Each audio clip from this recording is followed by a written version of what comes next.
Welcome, friends, to another episode of Together What If. You are listening in on a conversation with me, Jenny, Pastor Jamie, and Michelle. And today we are going to deal with a heavy topic, but one that is so crucial to humanity, to what makes us human. And that is this idea and the reality of grief. Now, we are starting this next couple of weeks on this topic of grief because in the life of the larger organized church, not just the United Methodist Church, but a variety of Christian traditions, the Sunday following Halloween is what is commonly known as All Saints Sunday. Now, not every Christian tradition practices All Saints Sunday, but All Saints Sunday is a time for us as a body of believers, as a community, at each of our individual churches to gather together and to collectively grieve those that we lost in the previous year, the lives of those that have gone on before us. And we consider All Saints Sunday because we understand these to be people who raised us up in the faith, who encouraged us and walked alongside of us and paved the road for us.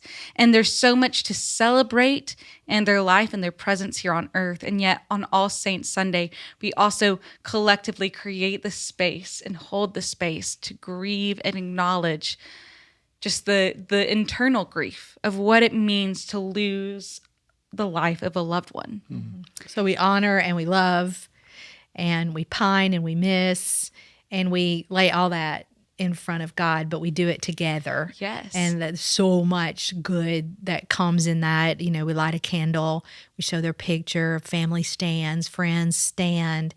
And when I first came to the Methodist Church, I thought, wow, this is serious. I mean, why are we doing this? And now I've come to really honor and respect this day and I want to handle it with care and with love and with hospitality for people who will be coming. Mm-hmm. But it does take us back to how our faith and grief intersects, and the beauty of that being that we're doing that together. And it's so easy, I think, for churches to and for the Christian faith in general, because we have a history of this, of shying away from the hard reality of grief. It would be so much easier for churches not to hold space for All Saints Sunday. It would be so much easier for us to hold space and say, we can grieve, but we know that our grief, you don't really need to be grieving. There's joy in our mourning, and we could totally put what we like to say a Christianese side to it. And I'm just grateful, like you said, Michelle, that we hold space. Yeah, I didn't grow up in a tradition where we did this, and as a matter of fact, when my grandmother died, I was 3 years old, and not 3 years old, I was in third grade, 8 years old. And I remember I told my teacher, she died in the middle of the night, and my mother told me first thing in the morning, and then they sent me to school. And I told my teacher, and she just patted me and moved on, and then I went to the funeral, and it was like Mama Brown called, and Jesus called, and Mama Brown answered, and I thought, what? Jesus killed my grandmother? What? I was only 8 years old, and I knew, what? And then, in the way that we would placate one another in the church was, she's in a better place. She's in a better place. Her pain has ended. And that's all. She wasn't in pain. I didn't even know she was sick. I guess they kept that from me too. But no, I mean, and that's not necessarily untrue. I just don't know if it's helpful to, especially a child, and going through grief, and then of course, losing other losses. But Jamie, where do you feel like faith and grief intersect? I mean, how does that, as a pastor, how does that work for you? Because you do a lot of funerals. I do a lot of funerals. A couple of things. I think we were talking about All Saints Sunday. I think theologically, one of the richness of that day is just a reminder that as the Bible talks about this, that there's this veil that exists between those who've gone before us and those of us who are still here, and that we're surrounded by the saints. The book of Hebrews has that reference of being surrounded by this great cloud of witnesses. And so so when we gather to give praise to God, when we gather for an act of worship, you fast forward to the book of Revelation, you also see in those acts of worship that those who have gone before us are also gathering for around the throne room in an act of worship as well. I'm not sure what all that's going to look like. A lot of it's a mystery, but I think there is a beauty in that. But also, I think the Bible talks about when it's referring back to the resurrection of Christ and what that resurrection accomplishes. It says, "Where, O death, is thy sting?" And so the assumption is that death has a sting, right? That death does have a pain that penetrates everyone, because we're all, none of us are going to get out of here alive, and that's just the reality of it. So I think the hope is, at least as Christians, is that sting of death has been removed because of the hope that we find in the life, death, and resurrection of Jesus. That's where, the sort of the sting has been pulled out for us. Death is still going to be a reality, and it's still something that we all have to deal with. But as Christians, we can layer that with hope because of Christ. Do you, as you were talking, I'm thinking of songs in my faith tradition. I'll see all my friends in Hallelujah Square. I used to sing that song, and Where the Soul Never Dies, and there's this sense of soul immortality. Do you think that connects with what you're saying with the resurrection? Because Paul talks about a resurrection body as well, and so it's a mystery, and yet there seems to be a lot of certainty around what's happening in the afterlife when you talk with certain faith traditions. Sure. And maybe it's a lot of it is just to help us deal with the loss. Mm-hmm.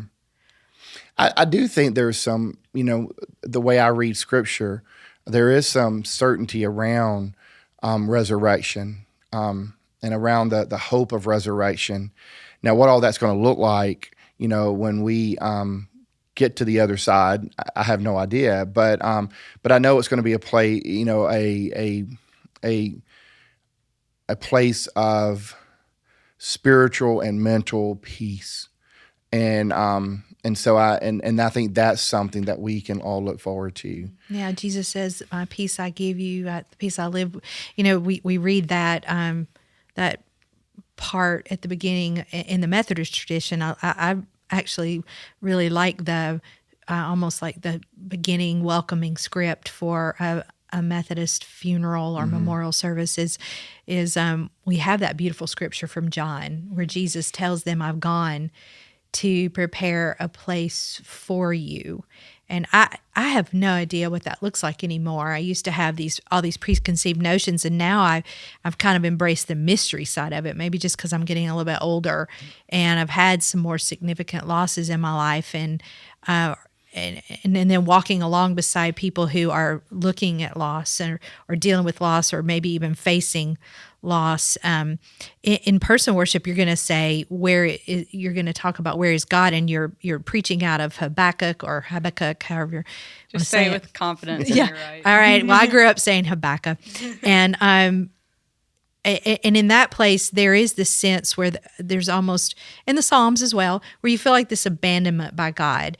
What do you say to someone, Jamie or Jenny? What do you say to someone who truly cannot feel the presence of God? It's not that they're a non-believer or whatever. I don't even really like that term, but someone who's rejecting God, they're open to God. They just don't feel His presence. They're in such grief. They wonder, where is God? Have I been abandoned? Have I been forgotten?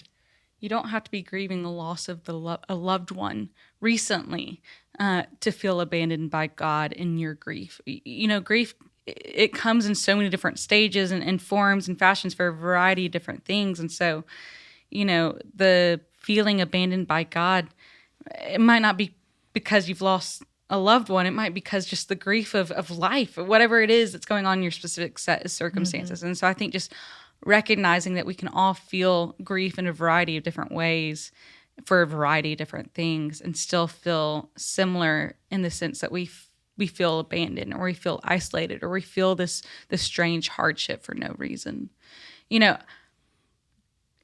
growing up, there was a season of my life in high school where a lot of kids died back to back, and my grandmother died. There were some of my classmates died from drug overdoses, suicide, a car accident, cancer. It was just a lot of things for my young life to be handling so early in my life. And there's a period where I really stopped coming to Sunday night youth group because I just felt so confused. If we believe in a good God, why is all this bad stuff happening? And that's the age-old question. It is. And I just really wrestled with it. And it wasn't helpful that I was getting all these, Band-Aid sayings from well-meaning people being like, God, only the good die young, or like all these things that were not helpful. And one of the things that got me through then, that has gotten me through every season since then, where I have felt abandoned by God, because I think that's a reality that we need to name. I felt that way. And there wasn't anything like sinfully wrong there with was- you. no. I've heard that before when I've questioned God's presence. That what's the sin that you have in your life that you feel that way? And I was like, that's not helpful, because the Holy Spirit will convict. And of course, we can all do self-examine. We're called to do that, but this is different. This is different and deeper. And so I think I want to say to whoever's listening who feels abandoned or feels like they've done something wrong to incur all this hardship and grief and sense of isolation and abandonment, you didn't do anything wrong, and that God is not far from you. That the pain that you feel, the grief that you feel, it's real, it's valid. But don't let your grief, don't let your anger and your isolation spur you into more isolation. Don't let it be the key, the reason that you need to just close all the doors and run and hide. I do believe that God is not far from you. And I do believe that even in your grief, we have a God who is still reaching out to us to bring peace and to bring hope. And it just might not look or feel the way that we want it to, or people have said that it's going to. And so, I might need to think on that a little bit more, but that's what I got so far. What about you, Jamie?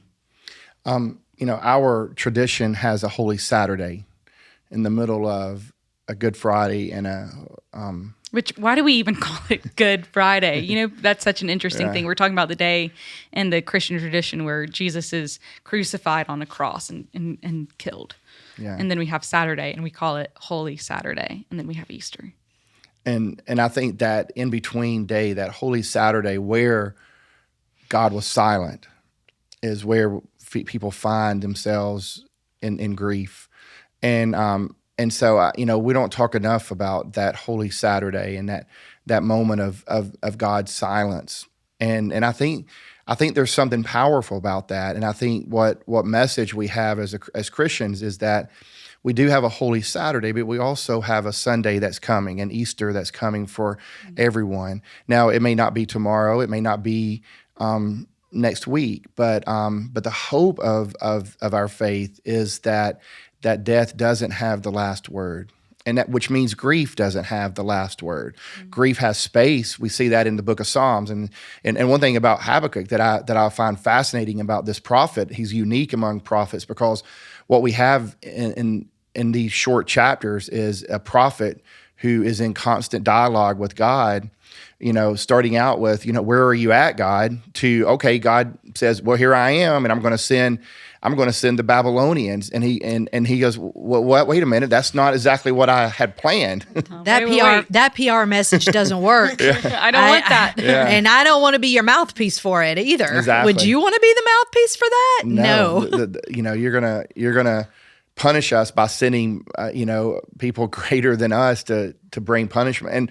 And so I think that's so Habakkuk had to wrestle with that and he did that. Luckily, he did that openly, and we get to use his words as we engage with that wrestling as well, to try to make sense of our own abandonment struggles that we might have with God. So I would say to someone who's struggling, is similar to what you said, Jenny, I would just tell somebody that it's okay to sit in that grief. It's okay to don't rush it. I think I'm weary of our culture, particularly coming out of COVID. Yeah. I've noticed this sort of this quickness that people want to have to get through grief. I see that in a lot of funerals that I've been doing, that people Yeah, want to we just need you to be okay, and they need to be okay. and let's move on. Yeah. Yeah. But but that's just not the way grief works. And I don't know about all the stages of grief. I mean, I'm not a psychologist. I mean, maybe there's some legitimacy to all of that. All I would say is that just sit in your grief, be willing to sit in the grief, but know that you're not sitting in it alone. The psalmist cries out. He says, I cry out from the depths, oh God. And so he's not crying from high pedestals. He's not crying from places of glory. He says, I'm crying from the utter depth. And so he cries out with the anticipation that God's going to hear his cry. From and deep from the deep. Yeah. to deep. And so I think that's the message I would give to people, is that, God is bigger than the questions and God is bigger than the pain. So be okay with bringing that to the Lord and cry out to him.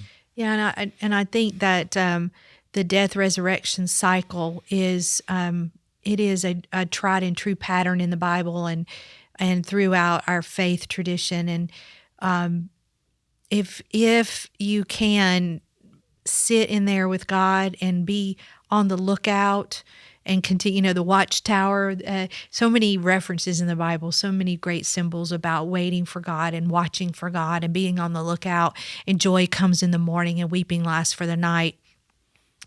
If you can, your faith will grow by leaps and bounds through that, because God's going to show up in some way, shape, or form and probably surprise you.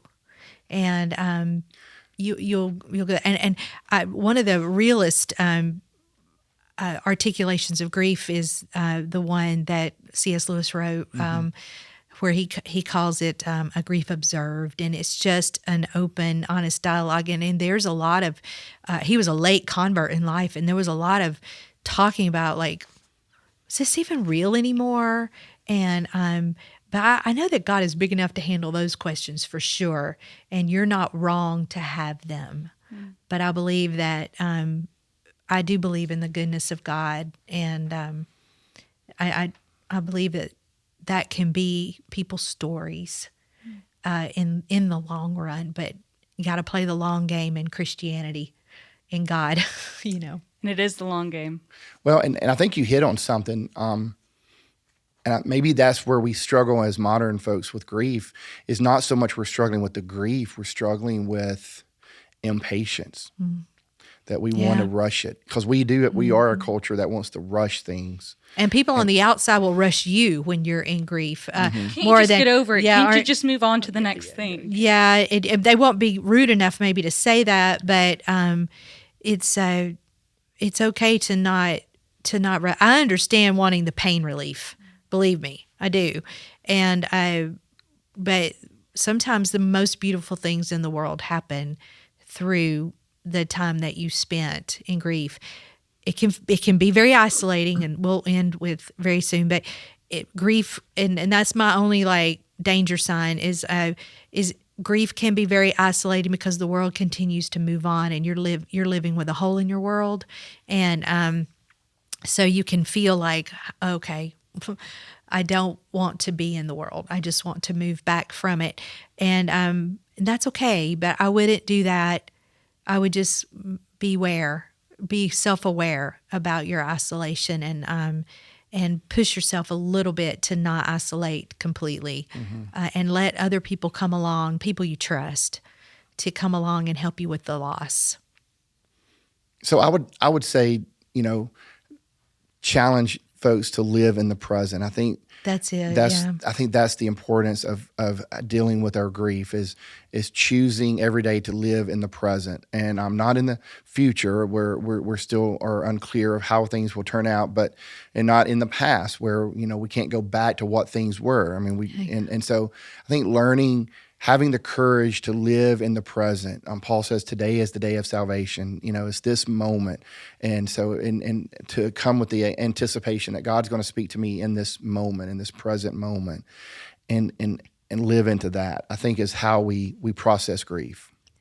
So, friends, as we close out this conversation, I thought that I would offer a blessing. Now, this is not my own blessing. This is a blessing by a theologian and author and podcaster named Kate Bowler. This is a blessing called A Blessing for Collective Grief. And I just wanted to offer that to us as we close. Let's But hear before I do that, do y'all have any final words? No, let's hear your blessing. All right. God, we are blindsided. What we thought was impossible, even unthinkable, has brought us to our knees. God, things don't make sense. The innocent still suffer. Buildings still fall. Families still grieve. Help us to know what to feel, what to do, how to grieve together. Blessed are we who let reality in though our bodies shudder. Blessed are we who ask and wait and ask again for answers that may not ever come, for hope that seems hard to find, for comfort that is not easily found. Along the way, show us how to live when we've lost the things we can't get back. Remind us that you, God, are our home and our refuge, when life's cruelty and our fragility are too difficult to shoulder alone. Be with us, God, God of comfort for all. Amen. We'll see you next week, friends.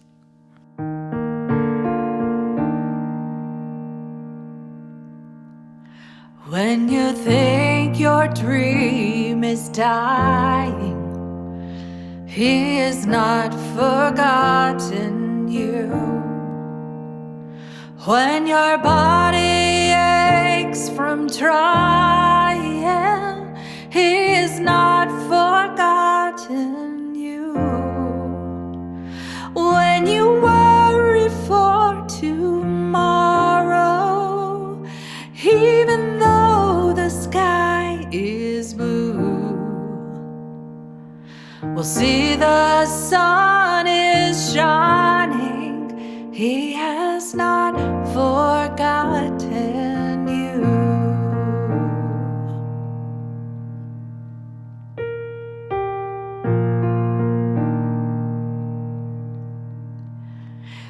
When July feels like December, He has not forgotten you. And when it's painful to remember, He has not forgotten you. When it seems you cannot win, and there is not much left to lose, well, He has got a plan, and He has not forgotten you. And hope will spring eternal in the home of those who know that loving eyes will follow everywhere we go. And even in the darkness, His promises are true. Keep this in your heart. He has not forgotten you. He is faithful. He is present. He is listening. He is love. He is faithful. He is with you. He is listening. And He is love. If your tired flesh your spirit would have saved, and your aimless feet have wandered far from all you truly crave. Turn and run toward your Father. Do not wait another day. See, his arms are open. He is calling out your name, and hope will spring eternal in the home of those who know that loving eyes will follow everywhere we go. And even in the darkness, his promises are true. Keep this